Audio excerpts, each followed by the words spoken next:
29 मार्च 2025 सुबह के करीब 6:45 गुजरात भरूच शहर का भोलाव इलाका।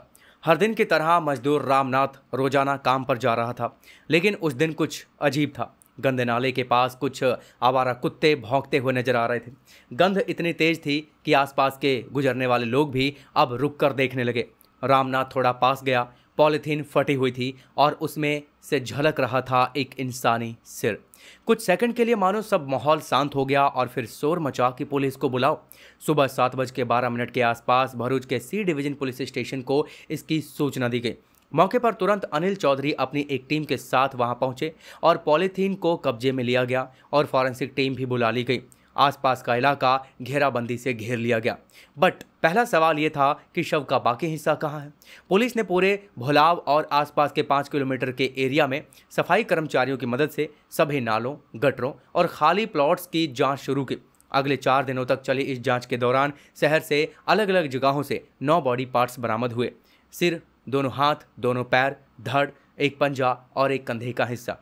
पुलिस ने इन टुकड़ों को फॉरेंसिक लैब भिजवाया, जहां उन्हें असेंबल करके एक बॉडी तैयार की गई और अच्छे से स्कैन किया गया तो हाथ में एक टैटू नजर आया, जो कुछ स्टाइलिश तरीके से सचिन नाम लिखा हुआ था। और फिर इसी आधार पे भरूच शहर के सभी पुलिस स्टेशनों में गुमशुदगी की रिपोर्ट स्कैन की ही जाने वाली थी कि सी डिवीजन पुलिस थाने में ही गुमशुदगी रिपोर्ट दर्ज करवाने मोहित नाम का एक लड़का और साथ में ही उसका ही एक पड़ोसी आया और उन्होंने बताया कि सचिन चौहान, उम्र 35 साल, निवासी बिजनौर यूपी, जो कि पिछले कई दिनों से मिसिंग है। ये बात सुनते ही पुलिस को शायद अब तक समझ आ चुका था कि जो कुछ मिला है वो इसी के भाई का हो सकता है, लेकिन पहचान करवाने के लिए वो तुरंत मोहित को पोस्टमार्टम हाउस में लेकर के गए और वहां पर पहुंचते ही मोहित ने एक झलक में ही पहचान कर दी कि वो कोई और नहीं बल्कि वो उसका भाई ही है, सचिन चौहान। एक आम इंसान, कोई दुश्मनी नहीं थी, कोई लव ट्रायंगल नहीं था, कोई अफेयर नहीं, कोई क्रिमिनल बैकग्राउंड भी नहीं। पर सवाल फिर यहीं से उठा कि ऐसे आदमी को कौन भला इस तरीके से बेरहमी से मारेगा। और सबसे अजीब बात यह थी कि जब पुलिस ने उसके कॉल रिकॉर्ड्स, सीसीटीवी फुटेज खंगालने शुरू किए तो एक ऐसा चेहरा बार बार सामने आने लगा जिसे देखकर कभी किसी ने इस बात पे कल्पना नहीं करी थी कि वो शख्स भी हो सकता है, और वो कोई और नहीं बल्कि Yes, I am talking about Gujarat Bharuch Sachin murder case. Sachin Chauhan Bijnor Uttar Pradesh के एक मिडिल क्लास फैमिली से बिलोंग करने वाला। उसके पिता फार्मर थे, माँ हाउसवाइफ और घर में 2 भाई थे, जिनमें से सचिन बड़ा था। पढ़ाई गांव के ही गवर्नमेंट स्कूल से शुरू हुई थी, लेकिन 12th के बाद ही रियल स्ट्रगल शुरू हो चुका था। ज़्यादा स्टडी पॉसिबल नहीं हो पाई क्योंकि घर की फाइनेंशियल कंडीशन काफ़ी टाइट थी। इसीलिए कॉलेज छोड़ के जॉब की तलाश में वो गुजरात के भरूच आ गया, जहां केमिकल इंडस्ट्री में वर्कर की काफ़ी हैवी डिमांड थी। वहीं उन्हें एक केमिकल फैक्ट्री में मशीन ऑपरेटर की जॉब मिली। काम हार्ड था, शिफ्ट लंबी होती थी, लेकिन सचिन ने कभी कंप्लेन नहीं की। हब भला करता भी तो किससे, इसीलिए बेचारा काम करता गया। वहां के लोग उन्हें हॉनेस्ट लड़का मानते थे। ना कोई लड़ाई, ना लाउड वॉइस, मतलब किसी भी तरह से किसी से उसका कोई विवाद नहीं था। सचिन की लाइफ काफी सिंपल थी। डेली रूटीन फिक्स था, सुबह जॉब, शाम को रूम पर जाना और रूम पर लौट के अपनी माँ से कॉल पे बात करना और कभी कभी अपने छोटे भाई मोहित से भी बात कर लिया करता था। यानी everything was going normal. But किसे पता था कि ये स्ट्रेंथ फॉरवर्ड से जिंदगी एक दिन डार्क और इतनी अनप्रेडिक्टेबल में टर्न ले लेगी। तो अब बात करते हैं उसकी शादी की। साल 2020 में रिश्ता फिक्स हुआ था बिजनौर में ही एक रिश्तेदार के थ्रू। उस लड़की का नाम था पारुल शर्मा। पारुल 26 साल की एक सिंपल सी लड़की थी। साल 2020 में उनकी शादी हो गई और फिर करीब 15 दिन बाद ही पारुल को वो भरूच ले आए, जहां पर वो काम करता था। 2021 में आके यानी 1 साल शादी के बाद उनके यहाँ एक बॉय बेबी हुआ, जिससे कि पूरे घर में खुशी की लहर दौड़ गई। तो अब सबसे बड़ा सवाल यहीं से उठता है कि जब ऐसा इंसान जिसकी जिंदगी में ना टेंशन, ना दुश्मनी, ना लव ट्रायंगल, बट अचानक वो 9 टुकड़ों में मिला, why and how and who is responsible for this. Postmortem house में मोहित ने जब अपने भाई के बॉडी पार्ट्स देखे थे और जो चीख उसके मुंह से निकली थी वो पुलिस के कानों में अभी तक गूंज रही थी और अब तक ये तो कंफर्म हो ही चुका था कि वो बॉडी पार्ट सचिन के ही थे और यहीं से शुरू हो चुका था इस केस का फुल फ्लैगड इन्वेस्टिगेशन। पिछले 7 दिनों की कॉल हिस्ट्री को जब डीपली ट्रेस कराया गया तो ज्यादातर कॉल्स उसकी मां, भाई मोहित और उसकी वाइफ पारुल के साथ ही बातचीत सामने आई थी। लेकिन एक नंबर था जो बार बार पॉपअप हो रहा था और मैसेज की लंबी लिस्ट भी। पुलिस ने जब उस नंबर पे कॉल किया तो फोन स्विच ऑफ आ रहा था, बट उस नंबर की फुल डिटेल कुछ इस तरह से सामने आई। नाम शैलेंद्र चौहान, उम्र 34 साल, पता बिजनौर उत्तर प्रदेश और करंट लोकेशन भी बिजनौर उत्तर प्रदेश का ही दिखा रहा था, जो कि सचिन का नेबर और वही फैक्ट्री का कोवर्कर। और जब टेलीकॉम डेटा से उसकी लोकेशन ट्रेस की तो 24 मार्च की रात 11:40 की आखिरी लोकेशन भरूच के ही एक इंडस्ट्रियल एरिया में मिली, मतलब वहीं जहां सचिन का रूम था। और यहां पुलिस का दिमाग झन्ना गया क्योंकि ये वो बंदा था जो 28 मार्च को मोहित के साथ थाने में आकर के गुमशुदगी की रिपोर्ट लिखवा रहा था, यानी जिसका नंबर कॉल रिकॉर्ड में सबसे ऊपर था, जो उसका गांव वाला जानने वाला था, जो उसका फैक्ट्री मेट और पड़ोसी था। यही वो शख्स थाने में खड़ा होकर रिपोर्ट लिखवा रहा था। लेकिन उसने एक बार भी नहीं कहा कि सचिन से आखिरी बार वो मिला था। पुलिस का शक अब सॉलिड हो चुका था। फिर पुलिस ने उसी रात शैलेंद्र के रूम पर रेड डाली, बट रूम लॉक था। फिर पुलिस ने मकान मालिक को बुलाया तो मकान मालिक ने बताया वो तो काफी दिन पहले ही अपने गांव जा चुका है, बस वो ये बोल रहा था कि वो छुट्टियां मनाने के लिए जा रहा है। ज्यादा सामान भी तो उसके पास नहीं था, लेकिन हाँ उसके पास एक बैग था और वो चला गया।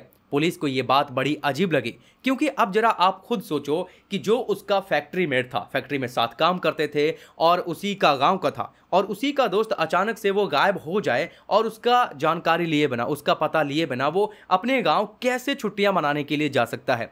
इसीलिए अब शक की सुइयां पूरी शैलेंद्र पर घूम चुकी थी और फिर अगले ही पल शैलेंद्र के कमरे को सील कर दिया गया। फिर फॉरेंसिक यूनिट बुलाई गई ताकि अंदर जो भी है उसे कलेक्ट किए जा सके। शैलेंद्र चौहान, जिसकी अब तलाश शुरू हो चुकी थी, सीसीटीवी फुटेज में भी साफ दिखा कि 24 मार्च की रात 10:14 के आसपास सचिन फैक्ट्री से बाहर निकला, जो स्कूटी पर पीछे बैठा हुआ था और सामने बैठा वही शख्स शैलेंद्र। इसके बाद सचिन कभी नहीं दिखा। इन्वेस्टिगेशन में यह भी सामने आया कि सचिन का एटीएम कार्ड और पैन नंबर एक ट्रेन की सीट पर फेंक दिया गया था। पुलिस को अब तक समझ में आ गया कि यह जानबूझकर छोड़ा गया है ताकि कोई और पैसे निकाले और पुलिस गलत डायरेक्शन में जाए। प्लांटेड एविडेंस के इस क्लासिकल ट्रिक ने पुलिस को और भी अलर्ट कर दिया। अब शक और भी मजबूत होता जा रहा था कि यह सब प्री प्लांटेड था। अब पुलिस ने सबसे पहले कांटेक्ट किया पारुल को, यानी सचिन की पत्नी को। वो उस वक्त बिजनौर में थी अपने मायके में। उसने बताया कि 20 तारीख को आखिरी बार कॉल पर बात हुई थी और 25 को एक मैसेज आया था जिसमें लिखा था कि सचिन बेंगलुरु जा रहा है। और फिर पुलिस ने पूछा कि क्या तुम शैलेंद्र को जानती हो? तो पारुल ने कहा हाँ जानती हूँ, हमारे ही गांव से है। अब ये सिर्फ दोस्त नहीं बल्कि परिवार से जुड़ा हुआ इंसान लग रहा था और ये अपने आप में अजीब बात थी। और सबसे बड़ी अजीब बात ये भी थी कि जब सचिन का 24 को ही अंत किया जा चुका था तो 25 को उसकी पत्नी को वो मैसेज किसने भेजा और क्यों?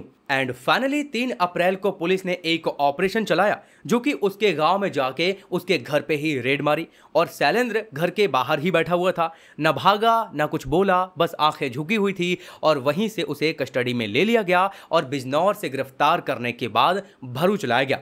अब पूछताछ शुरू हो चुकी थी। शुरुआती घंटे शैलेंद्र चुप रहा। उसने हर सवाल पर टाल मटोल किया कि मुझे नहीं पता, मैं तो खुद ही परेशान था, मैं तो सिर्फ घर आया था छुट्टियां मनाने के लिए। लेकिन जब पुलिस ने उसके सामने स्टेप बाय स्टेप सारे सबूत रखने शुरू किए तो उसकी हर पोल खुलती चली गई। और वो फर्जी मैसेज जो कुछ इस तरह से थे, मैं कुछ अर्जेंट काम से बेंगलुरु जा रहा हूं, मेरा फोन ऑफ रहेगा तो वापस आकर ही कॉल करूंगा। इस मैसेज के कुछ दिन बाद ही ये मैसेज भी किया गया था, मैं अब और तुम्हारे साथ नहीं रह सकता, मैं तुमसे डिवोर्स लेना चाहता हूं, ये बात अभी किसी को मत बताना। यानी ये मैसेज उसकी पत्नी को किया गया था। फिर लगातार 8 घंटे की पूछताछ के बाद उसने आखिरी में अपना क्राइम एक्सेप्ट कर लिया।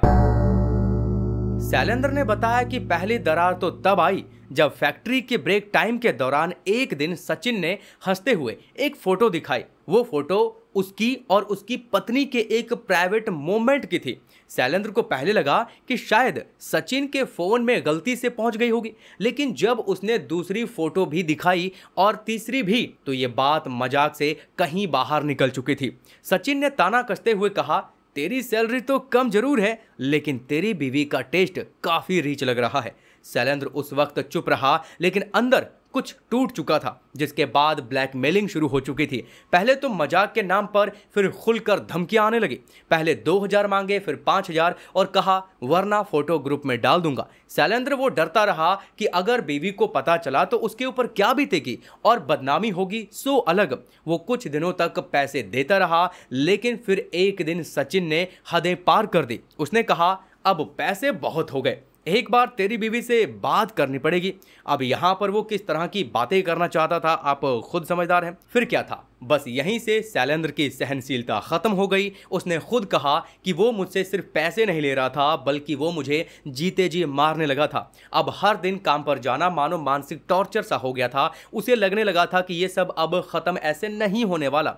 और फिर आया वो दिन, यानी कि 22 और 23 मार्च की वो रात, जब उसने अकेले बैठकर प्लान बनाया। पुराना चाकू, पॉलिथीन बैग और अपनी बीवी की पुरानी नाइटी, ये सब उसने चुपचाप एक बैग में रख लिया। 24 मार्च उसने खुद ही सचिन को बुलाया, भाई पार्टी करते हैं, क्योंकि तेरी बीवी भी, तेरे बच्चे भी गांव गए हुए हैं, तू भी अकेला है और मैं भी अकेला, इसीलिए पार्टी करते हैं। पार्टी के दौरान उन्होंने जम के शराब पी, खाना ऑर्डर किया, सब कुछ नॉर्मल था। बट रात में जब सचिन नींद में गया तो शैलेंद्र ने उसका फोन उठाया और फोटोज डिलीट करने लगा। लेकिन सचिन जाग गया और फिर वही बात कि मेरे फोन को हाथ क्यों लगाया, अब मैं तेरी बीबी के साथ जो चाहे वो करूंगा। बस वहीं पर कुछ क्लिक कर गया। शैलेंद्र का दिमाग घूम गया और वो दौड़कर चाकू उठाया और सचिन पर हमला कर दिया। एक नहीं, दो नहीं, बल्कि अनगिनत बार उसके ऊपर वार करता रहा, जब तक कि उसकी सांसें नहीं थम गई। फिर शैलेंद्र ने पूरी रात कुछ भी नहीं किया, बस चुपचाप मायूस बैठा रहा। सुबह 4 बजे उसने फर्श को साफ किया और शव को प्लास्टिक सीट में लपेटकर 9 टुकड़ों में काट डाला। किचन का वही चाकू इस्तेमाल हुआ, हर टुकड़ा पॉलीथीन में पैक किया गया, कुछ बाल्टी में बंद किए ताकि स्मेल ना आ सके। अगली सुबह वो नॉर्मल शकल बना करके फैक्ट्री में चला गया। शाम को लौटते ही उसने वो नाइटी पहनी, खुद को औरत बनाकर स्कूटी से उन टुकड़ों को फेंकना शुरू कर दिया। सचिन का फोन भी उसी के पास था, जिससे वो पारुल को मैसेज करता रहा ताकि लगे कि सचिन जिंदा है। और हाँ गाइज, ये कोई फेक स्टोरी या फिर कोई बनावटी कहानी नहीं थी, ये था एक रियल इवेंट। बाकी प्लीज आप लोग चाहे तो मुझे इंस्टाग्राम पे फॉलो कर सकते हो और टेलीग्राम, व्हाट्सएप चैनल तो है ही। बाकी कमेंट करके बताइए और वीडियो को लाइक कीजिए और चैनल को सब्सक्राइब करके बेल आइकन ऑन कीजिए। फिर मिलते हैं अगली वीडियो में, तब तक के लिए be safe, be careful, bye.